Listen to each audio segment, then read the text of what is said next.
Hakim-Hakim pasal 16. Simson di Gaza.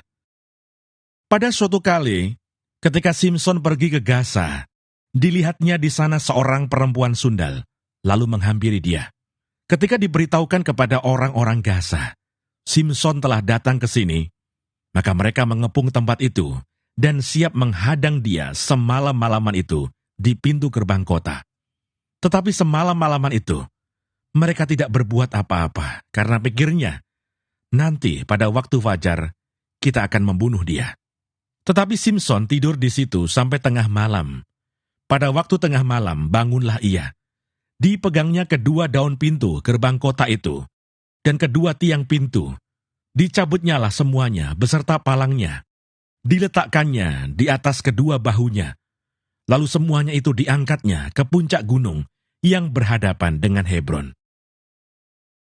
Simson dan Delila. Sesudah itu Simson jatuh cinta kepada seorang perempuan dari lembah Sorek yang namanya Delila.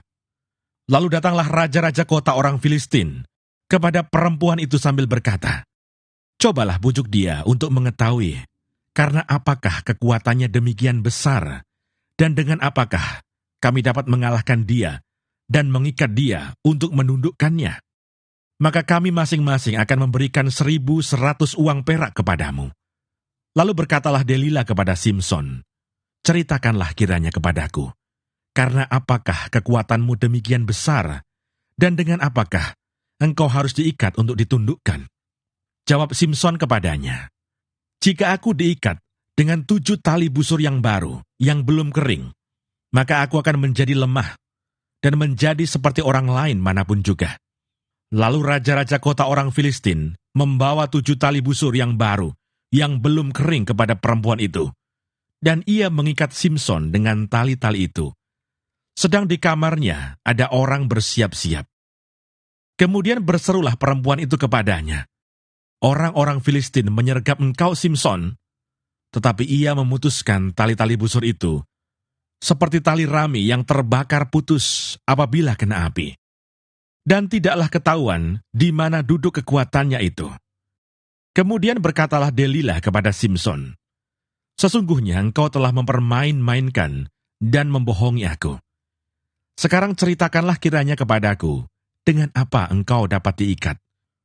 Jawabnya kepadanya, "Jika aku diikat erat-erat dengan tali baru, yang belum terpakai untuk pekerjaan apapun, maka aku akan menjadi lemah, dan menjadi seperti orang lain manapun juga." Kemudian Delila mengambil tali baru, diikatnyalah dia dengan tali-tali itu dan berseru kepadanya, "Orang-orang Filistin menyergap engkau, Simson." Di kamar ada orang bersiap-siap, tetapi tali-tali itu diputuskannya, tanggal dari tangannya seperti benang saja. Berkatalah Delila kepada Simson, "Sampai sekarang engkau telah mempermain-mainkan dan membohongi aku. Ceritakanlah kepadaku dengan apakah engkau dapat diikat." Jawabnya kepadanya, "Kalau engkau menenun ketujuh rambut jalinku bersama-sama dengan lungsin, lalu mengokohkannya dengan patok, maka aku akan menjadi lemah dan menjadi seperti orang lain manapun juga."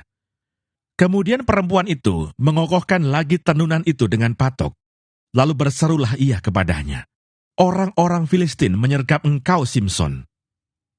Tetapi ketika ia terjaga dari tidurnya, disentaknya lepas patok tenunan dan lungsin itu. Berkatalah perempuan itu kepadanya, "Bagaimana mungkin engkau berkata, 'Aku cinta kepadamu,' padahal hatimu tidak tertuju kepadaku? Sekarang telah 3 kali engkau mempermain-mainkan aku, dan tidak mau menceritakan kepadaku, karena apakah kekuatanmu demikian besar?" Lalu setelah perempuan itu berhari-hari merengek-rengek kepadanya, dan terus mendesak-desak dia, ia tidak dapat lagi menahan hati, sehingga ia mau mati rasanya. Maka diceritakannya kepadanya segala isi hatinya, katanya, "Kepalaku tidak pernah kena pisau cukur, sebab sejak dari kandungan ibuku, aku ini seorang nasir Allah. Jika kepalaku dicukur, maka kekuatanku akan lenyap daripadaku, dan aku akan menjadi lemah dan sama seperti orang-orang lain." Ketika dilihat Delila bahwa segala isi hatinya telah diceritakannya kepadanya. Disuruhnyalah memanggil raja-raja kota orang Filistin, katanya. Sekali ini lagi, datanglah kemari, sebab ia telah menceritakan segala isi hatinya kepadaku. Lalu datanglah raja-raja kota orang Filistin itu kepadanya, sambil membawa uang itu. Sesudah itu dibujuknya Simson tidur di pangkuannya. Lalu dipanggilnya seorang, dan disuruhnya mencukur ketujuh rambut jalinnya. Sehingga mulailah Simson ditundukkan oleh perempuan itu, sebab kekuatannya telah lenyap daripadanya.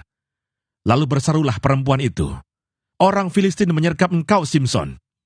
Maka terjagalah ia dari tidurnya, serta katanya, "Seperti yang sudah-sudah, aku akan bebas dan akan meronta lepas."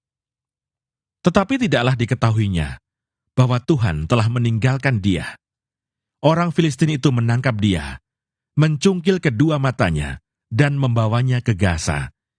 Di situ ia dibelenggu dengan 2 rantai tembaga, dan pekerjaannya di penjara ialah menggiling. Tetapi rambutnya mulai tumbuh pula sesudah dicukur. Simson mati. Sesudah itu berkumpullah raja-raja kota orang Filistin untuk mengadakan perayaan korban sembelihan yang besar kepada Dagon, Allah mereka, dan untuk bersukaria, kata mereka, "Telah diserahkan oleh Allah kita ke dalam tangan kita, Simson musuh kita." Dan ketika orang banyak melihat Simson, mereka memuji Allah mereka sambil berseru, "Telah diserahkan oleh Allah kita ke dalam tangan kita, musuh kita, perusak tanah kita, dan yang membunuh banyak teman kita." Ketika hati mereka riang gembira, berkatalah mereka, "Panggillah Simson untuk melawak bagi kita." Simson dipanggil dari penjara, lalu ia melawak di depan mereka. Kemudian mereka menyuruh dia berdiri di antara tiang-tiang. Berkatalah Simson kepada anak yang menuntun dia, "Lepaskan aku, dan biarkanlah aku meraba-raba tiang-tiang penyangga rumah ini, supaya aku dapat bersandar padanya." Adapun gedung itu penuh dengan laki-laki dan perempuan. Segala raja kota orang Filistin ada di sana, dan di atas sotoh ada kira-kira 3.000 orang laki-laki dan perempuan yang menonton lawak Simson itu. Berserulah Simson kepada Tuhan, katanya, "Ya Tuhan Allah, ingatlah kiranya kepadaku dan buatlah aku kuat. Sekali ini saja, ya Allah, supaya dengan satu pembalasan juga kubalaskan kedua mataku itu kepada orang Filistin." Kemudian Simson merangkul kedua tiang yang paling tengah, penyangga rumah itu, lalu bertopang kepada tiang yang satu dengan tangan kanannya, dan kepada tiang yang lain dengan tangan kirinya. Berkatalah Simson, "Biarlah kiranya aku mati bersama-sama orang Filistin ini." Lalu membungkuklah ia sekuat-kuatnya. Maka rubuhlah rumah itu, menimpa raja-raja kota itu, dan seluruh orang banyak yang ada di dalamnya. Yang mati dibunuhnya pada waktu matinya itu lebih banyak daripada yang dibunuhnya pada waktu hidupnya. Sesudah itu datanglah ke sana saudara-saudaranya dan seluruh keluarganya. Mereka mengangkat dia dan membawanya dari sana, lalu menguburkannya di antara Zora dan Esitaol di dalam kubur Manoah ayahnya. Dia memerintah sebagai hakim atas orang Israel 20 tahun lamanya.